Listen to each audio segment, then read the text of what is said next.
Hindi ka mahadlok mag-approach ng tao labi na gid kung ara ka sa sales, customer service, or ano na work na gaatubang sa customer or guest or client.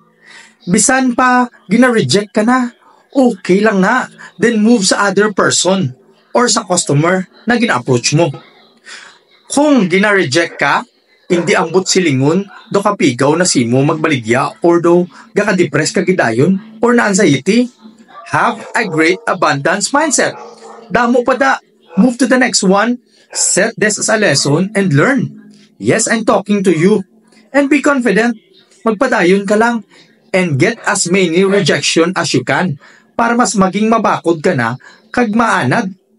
Kag may mas maayo pa nga maabot. Hindi maguntat, magtingwa. Because quitters never wins.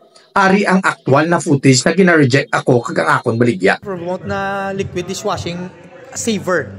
So makasave gig ka muna katama sa inyong panimalay kung may mahugas ka mo pinggan. Hindi lang. Sige. Ayos thank you. San ano pa ang balon san taho simo kadawang kanila libakong kanila. Hey, always remember this. They are not your target audience. Rejection is always normal. So, padayon, let's go George.